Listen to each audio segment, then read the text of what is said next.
नमस्कार, राजस्थान सुपर 100 देख रहे हैं आप। मैं हूं आपके साथ मनीष शर्मा। चलिए शुरू करते हैं सुपरफास्ट खबरों का सिलसिला। एलएसी पर भारत और चीन के बीच कमांडर स्तर की बातचीत, जिसमें पहली बार विदेश मंत्रालय के अधिकारी भी शामिल। चीन पर नजर रखने के लिए फौज को मिली नई ताकत, एलओसी पर होगी दोहरी कुबड़ वाले ऊंट की तैनाती।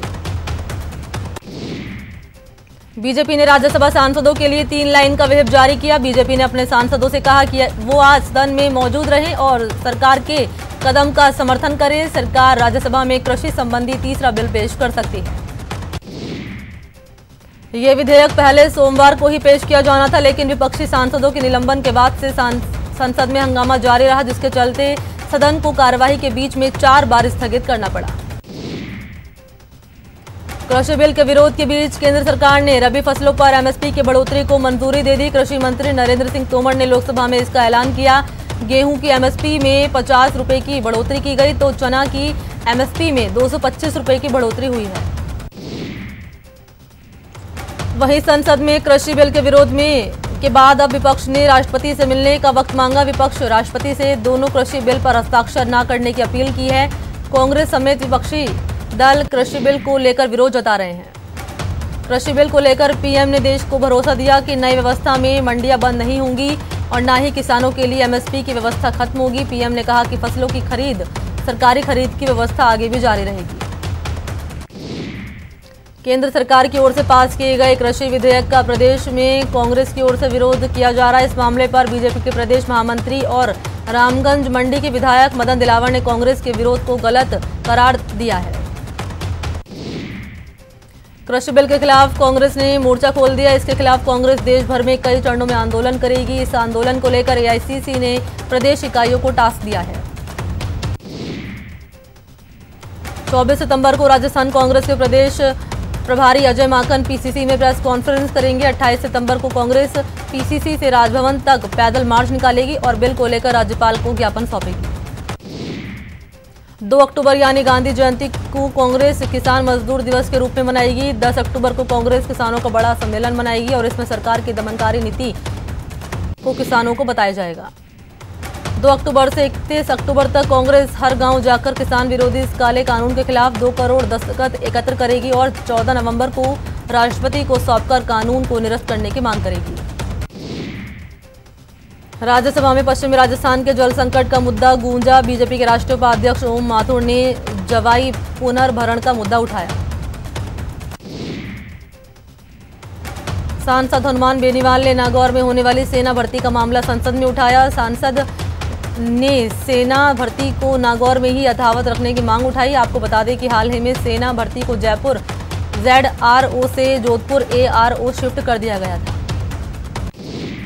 भरतपुर सांसद रंजीता कोहली ने लोकसभा में खनन का मुद्दा उठाया। रंजीता कोहली ने कहा कि बंसी पहाड़पुर से निकलने वाले पत्थरों की माइंस पर प्रदेश सरकार ने रोक लगा दी है।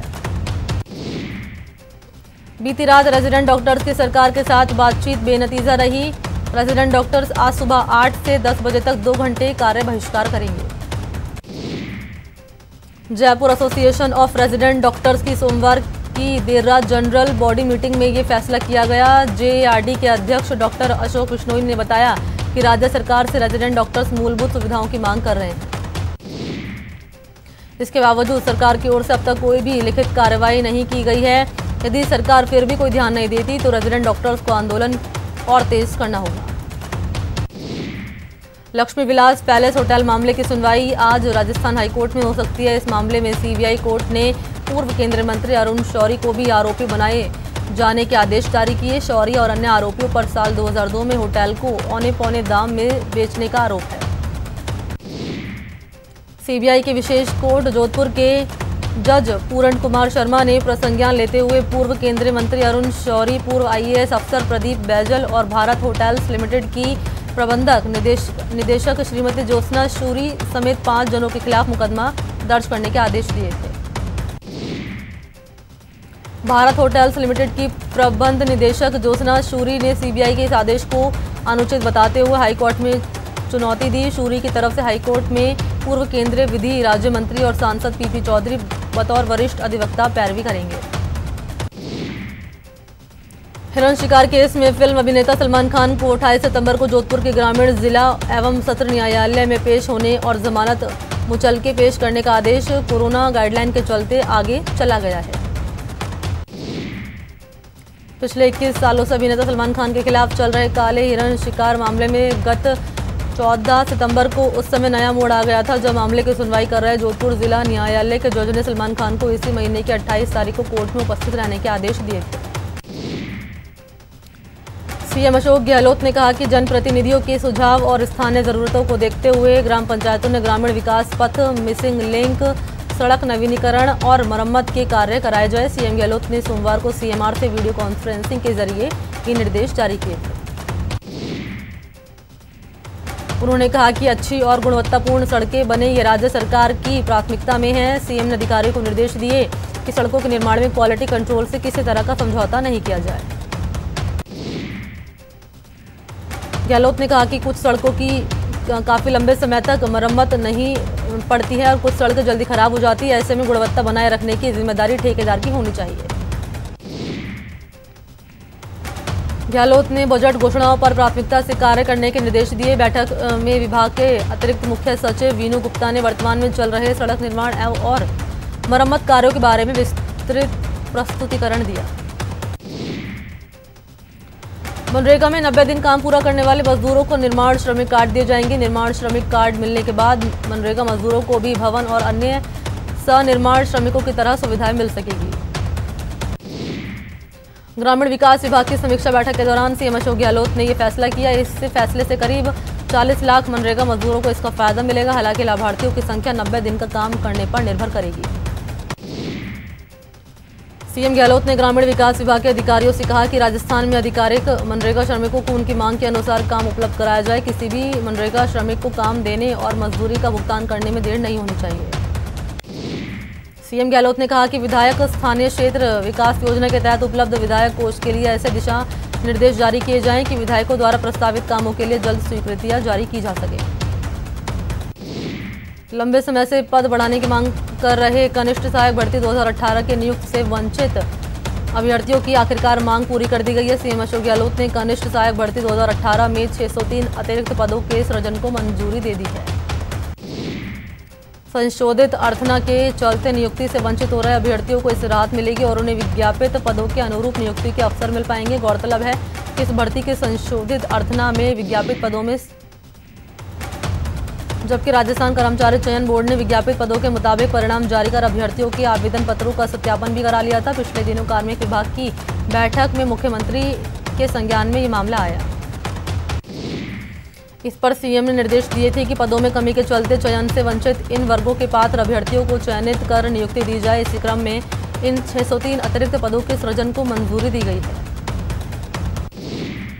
कोरोना संक्रमण को काबू करने के लिए सीएम अशोक गहलोत ने सख्ती बरती है। उन्होंने 11 जिलों में धारा 144 लगा दी और जरूरत पड़ने पर इसका दायरा बढ़ सकता है। सरकार अन्य जिलों में धारा 144 लगा सकती है। कोरोना समीक्षा बैठक में सीएम अशोक गहलोत ने 11 जिलों में धारा 144 की सख्ती से पालन करने के निर्देश दिए। साथ ही कहा कि कोरोना संक्रमण रोकने के लिए जरूरत पड़ने पर बाकी जिलों में भी ऐसा कदम उठाएं।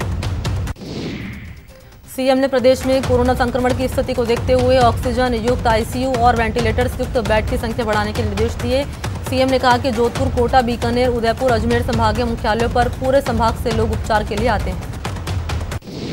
साथ ही उन्होंने जयपुर में प्राथमिकता से ऑक्सीजन, आईसीयू और वेंटिलेटर्स के 1000 बेड्स अतिरिक्त बढ़ाए जाने की बात कही। उन्होंने कहा कि कचरा संग्रहण करने वाले वाहनों के जरिए लोगों को कोरोना के प्रति जागरूक किया जाएगा। कोरोना वायरस के संक्रमण पर काबू पाने के लिए गहलोत सरकार ने सोमवार को जयपुर में राज्य स्तरीय वॉर रूम शुरू किया है। चिकित्सा और स्वास्थ्य मंत्री रघु शर्मा ने बताया कि सचिवालय में 24 घंटे संचालित होने वाला वॉर रूम 30 मिनट में कोरोना संक्रमितों को चिकित्सा सुविधा उपलब्ध कराने में मदद करेगा। उन्होंने बताया कि इसका हेल्पलाइन नंबर 181 है। रघु शर्मा ने बताया कि इस वॉर रूम और इससे संबंधित जिला स्तरीय कक्ष के जरिए अधिकतम 30 मिनट में कोरोना मरीज या उनके परिजनों की समस्त समस्याओं का समाधान हो जाएगा। चिकित्सा मंत्री डॉक्टर रघु शर्मा अब राज्य के प्रमुख Covid dedicated hospital RUHS Jaipur में बेड्स की संख्या 500 से बढ़ाकर 900 करने के निर्देश उन्होंने दिए हैं। जयपुर के मेट्रो मास अस्पताल को भी कोविड सेंटर के रूप में विकसित करने की भी योजना है। वहीं ईएसआई अस्पताल, रेलवे अस्पताल में भी बेड्स लिए गए हैं और मरीजों को भर्ती किया जा रहा है। चिकित्सा मंत्री ने बताया कि राज्य में कोरोना संक्रमित का रिकवरी रेट 83% को पार कर गया, जबकि मृत्यु दर 1.16% है। प्रदेश के खनन और गोपालन मंत्री प्रमोद जैन भाया ने 12 सर्किट हाउस में जन सुनवाई की। इस दौरान उन्होंने बिजली पानी समेत लोगों की आम शिकायतें सुनी और उसका त्वरित निस्तारण करने संबंधित निर्देश दिए। दौसा में एमबीसी वर्ग को 5% आरक्षण देने की मांग को लेकर एक बार फिर गुर्जर समाज ने बैठकों का दौर शुरू किया। कर्नल किरोड़ी सिंह बैसला के पुत्र विजय बैसला की मौजूदगी में गुर्जरों की बैठक का आयोजन किया गया। झुंझुनू में 100 पंचायतों में 550 उम्मीदवार चुनाव मैदान में है। यहां 28 सितंबर को वोट डाले जाएंगे। केंद्र की किसान नीतियों को लेकर मंत्री डॉक्टर सुभाष गर्ग ने कहा कि ये किसानों के लिए काला कानून है। उन्होंने कहा कि केंद्र सरकार कृषि सुधार बिल के नाम पर ऑनलाइन के बहाने सालों पुरानी व्यवस्था को दोबारा अपना रही है। कोटा के गोठडा में चंबल नदी में हुई नाव दुर्घटना मामले में केंद्र सरकार से भी राहत मिली है। लोकसभा स्पीकर ओम बिरला की पहल पर मृतकों के आश्रितों को पीएम राहत कोष से भी 2-2 लाख रुपए की सहायता राशि दी जाएगी। सीकर शहर में कोरोना गाइडलाइन की कड़ाई से पालन कराने और धारा 144 को सख्ती से लागू कराने को लेकर कोतवाली में सीएलजी के सदस्यों की बैठक हुई। शहर कोतवाली थाना प्रभारी कन्हैया लाल ने बताया कि राज्य सरकार की ओर से जारी एडवाइजरी और धारा 144 की कड़ाई से पालन करने के निर्देश दिए गए हैं। कोटा जिला कलेक्टर ने बढ़ते कोविड-19 के संक्रमण की रोकथाम को लेकर नियुक्त अधिकारियों की जिला परिषद सभागार में बैठक ली। केंद्रीय स्वास्थ्य मंत्रालय के अनुसार भारत में पिछले 24 घंटे में कोरोना के 86,961 नए केस सामने आए, जबकि पिछले 24 घंटे में 1,130 मरीज की मौत हुई। Drugs controller general of India ने 30 मिनट से कम समय में कोविड-19 की रिपोर्ट देने वाले फेलुदा टेस्ट को मंजूरी दी। पेपर बेस्ड टेस्ट स्ट्रिप वाले फेलुदा टेस्ट पर 500 रुपये खर्च आता है। आज दिन भर में मरुधरा में कोरोना के 1,892 नए केस सामने आए हैं, जबकि 16 लोगों की मौत हो गई। मरुधरा में कुल मरीज का आंकड़ा 1,16,000 के पार पहुंच चुका है। जयपुर में 17,000 के पार कोरोना संक्रमित की संख्या पहुंच गई। आज जयपुर में एक दिन में रिकॉर्ड 389 केस सामने आए। जयपुर में अब कुल पॉजिटिव केस की संख्या 17,844 हो गई है। राज्य नोडल अधिकारी डॉक्टर सुनील सिंह ने चूरू के कलेक्ट्रेट सभागार में कोरोना की रोकथाम को लेकर चिकित्सा अधिकारियों की बैठक ली। बैठक में सुनील सिंह ने कोरोना वायरस जांच सैंपल और जांच टीमें बढ़ाने के निर्देश दिए।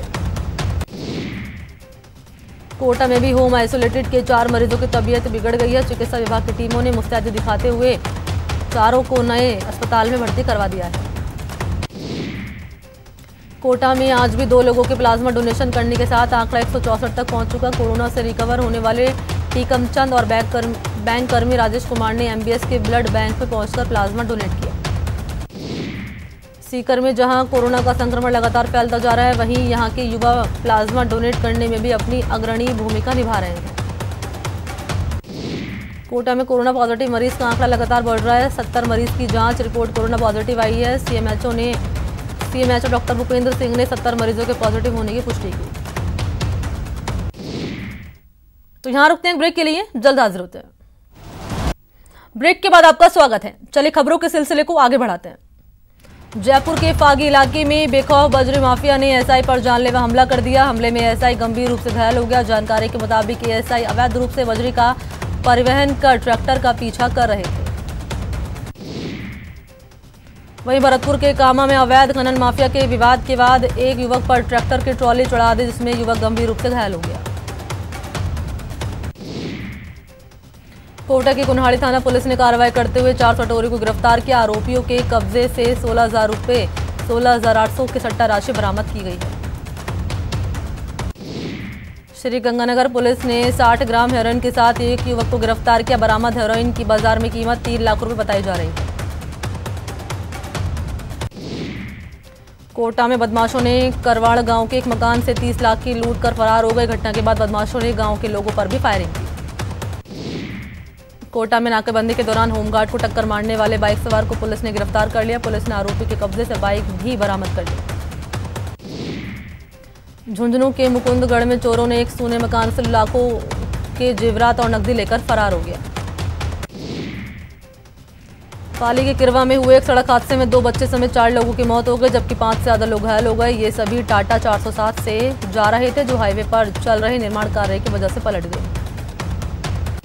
बाड़मेर के बिठूजा में विरोध प्रदर्शन कर रहे किसानों पर पुलिस ने जमकर लाठीचार्ज किया और किसानों को जबरन घसीटते हुए धरना स्थल से हटा दिया।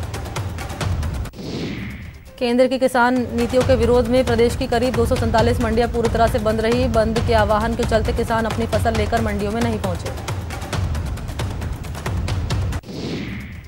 कृषि अध्यादेश के विरोध में टोंक में सभी उपखंड मुख्यालयों पर कांग्रेस की ओर से सांकेतिक विरोध जताया गया। निवाई उपखंड मुख्यालय पर निवाई विधायक प्रशांत बैरवा के नेतृत्व में एसडीएम रूबी अंसार को ज्ञापन सौंपा। करौली के हिंडौन में पिछले दिनों पत्रकारों के साथ शराब माफियाओं द्वारा की गई मारपीट की घटना हुई थी, जिसके विरोध में टोटा भीम पत्रकार संघ ने जिला कलेक्टर के नाम एसडीएम को ज्ञापन सौंपा था। पाली में बढ़ते कोरोना संक्रमण को लेकर जागरूकता रैली निकाली गई, जिसमें पुलिस प्रशासन ने शहर के कई मोहल्लों से वाहन रैली निकालते हुए लोगों से कोरोना के बढ़ते संक्रमण से जागरूक रहने की अपील की। अजमेर के पुष्कर में बढ़ते कोरोना संक्रमण को लेकर पुलिस ने जागरूकता के लिए एक फ्लैग मार्च निकाला और लोगों को जागरूक करने की कोशिश भी की, साथ ही लोगों को चालान भी बनाए। सीकर में गोवंश संरक्षण संघर्ष समिति की ओर से जिला कलेक्टर को मुख्यमंत्री के नाम ज्ञापन सौंपा। ज्ञापन देने वालों में गौशालाओं के संचालक और संत शामिल हैं। चूरू के सुजानगढ़ तहसील कार्यालय पर क्षेत्र के गौशाला संचालकों ने प्रदर्शन किया। प्रदर्शन के बाद गौ संरक्षण संघर्ष समिति द्वारा मुख्यालयों के नाम तहसीलदार को 12 सूत्रीय ज्ञापन सौंपा गया है। सीकर में नए कृषि विधेयकों के खिलाफ जिला कांग्रेस कमेटी ने जिला कलेक्टर को राज्यपाल के नाम ज्ञापन सौंपा। कृषि विधेयकों को वापस लेने की मांग भी की। भीलवाड़ा जिला कलेक्ट्रेट पर चिकित्सकों की कई मांगों को लेकर आईएमए के बैनर तले डॉक्टर से प्रदर्शन किया। उन्होंने जिला कलेक्टर को चिकित्सा मंत्री के नाम ज्ञापन दिया। भीलवाड़ा में बढ़ते कोरोना संक्रमण को लेकर धारा 144 लगा दी गई है, जिसको लेकर आज पुलिस ने फ्लैग मार्च निकाला और पुलिस ने आमजन से मास्क लगाने और सोशल डिस्टेंसिंग का पालन करने की अपील की। राजस्थान आवासन मंडल में अध्यक्ष की अध्यक्षता में राजस्थान आवासन मंडल के संचालक मंडल की 234वीं बैठक आयोजित हुई। इस मैराथन बैठक में अखिल भारतीय सेवाओं के अधिकारियों के लिए नई आवासीय योजना सृजित करने और स्वरोजगार को बढ़ावा देने के लिए सभी चीजों को निस्तारित किया गया। अजमेर डेयरी में बने नए प्लांट के लिए केंद्र सरकार की ओर से अनुदान राशि जारी की गई, जिसके बाद डेयरी के नए प्लांट को गति मिलेगी। डेयरी अध्यक्ष रामचंद्र चौधरी ने इसको लेकर मीडिया से बातचीत की। करौली के परिवार कल्याण साधनों की प्रगति की प्रदेश स्तर पर समीक्षा वीसी के माध्यम से सभी ब्लॉक और सेक्टर पर की गई, जिसमें सीएमएचओ डॉक्टर दिनेश चंद मीणा ने संसाधन उपलब्धता के बावजूद कम प्रगति पर चिंता जताते हुए सुधार के निर्देश दिए। कोटा में कोरोना महामारी से निपटने के साथ ही चिकित्सा विभाग मौसमी बीमारी dengue, malaria, chikungunya, swine flu और स्क्रब टाइफ से निपटने के लिए जुटा हुआ है।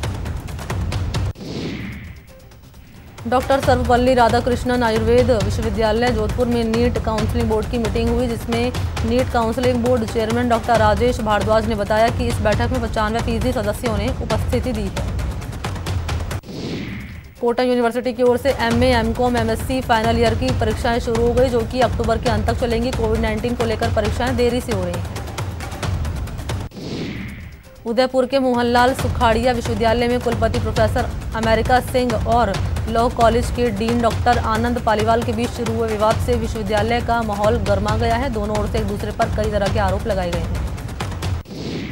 कोरोना काल के बीच केंद्र सरकार के कक्षा 9वीं और 12वीं तक के स्कूल खोलने के आदेश के बाद कोटा में स्कूलों को खोला गया। स्कूलों में कोरोना गाइडलाइन का ध्यान रखा जा रहा है।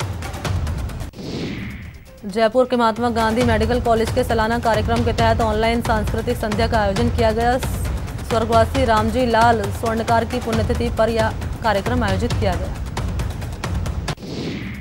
अजमेर में पीएम नरेंद्र मोदी के जन्मदिन को सेवा सप्ताह के रूप में मनाया गया, जिसके अंतिम दिन बीजेपी ने कोरोना में आर्थिक रूप से जनता की सेवा करने वाले भामा शाहू का सम्मान किया। अनुराग कश्यप पर यौन शोषण के आरोपों को लेकर बीजेपी सांसद रूपा गांगुली ने मोर्चा खोल दिया। उन्होंने कहा कि पायल घोष के आरोपों की जांच हो।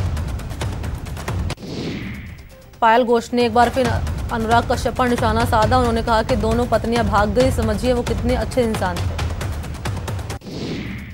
अनुराग कश्यप के साथ दिखाई दी उनकी दोनों पूर्व पत्नियां। कल्की ने मजबूत रहने की सलाह दी। आरती बजाज ने बताया रॉकस्टार। बॉलीवुड के मशहूर डायरेक्टर अनुराग कश्यप पर यौन शोषण का आरोप लगाने वाली एक्ट्रेस पायल घोष अपनी शिकायत दर्ज कराने मुंबई के ओशिवारा थाने पहुंची थी। पायल के साथ उनके वकील भी गए थे, लेकिन उन्हें वहां से खाली हाथ ही वापस आना पड़ा। मंगलवार को खुल सकता है सुशांत सिंह राजपूत की मौत का राज। बिसरा और पोस्टमार्टम रिपोर्ट समीक्षा के बाद एम्स की टीम कर सकती है नतीजे का ऐलान। सुशांत सिंह केस में ड्रग्स कनेक्शन का नया खुलासा सामने आई। एक्ट्रेस श्रद्धा कपूर की सुशांत की मैनेजर जया साहा के साथ ड्रग्स को लेकर चैटिंग। नारकोटिक्स कंट्रोल ब्यूरो की ओर से की जा रही ड्रग्स मामले की जांच के दौरान DNSK यानी दीपिका पादुकोण, N यानी नम्रता शिरोडकर, S यानी श्रद्धा कपूर और K यानी करिश्मा का नाम सामने आया। इनमें सबसे चौंकाने वाला और सबसे बड़ा नाम दीपिका पादुकोण का है। रॉयल चैलेंजर्स बेंगलुरु ने IPL के 13वें सीजन के जीत का आगाज किया है। विराट कोहली की अगुवाई में रॉयल चैलेंजर्स बेंगलुरु की टीम ने सनराइजर्स हैदराबाद को 10 रनों से मात दी है। चेन्नई सुपर किंग्स के कोच स्टीफन फ्लेमिंग ने बताया कि टीम के star allrounder Dwayne Bravo IPL के कुछ और मैचों में नहीं खेल पाएंगे। दरअसल चोट के चलते ब्रावो टीम का हिस्सा नहीं है। चेन्नई और मुंबई के बीच हुए पहले मुकाबले में ब्रावो नहीं खेले थे। पूर्व भारतीय क्रिकेटर संजय मांजरेकर एक बार फिर विवादों में फंस गए हैं। मांजरेकर ने सोशल मीडिया पर अंबाती रायडू और पीयूष चावला को एक लो प्रोफाइल क्रिकेटर बताया है।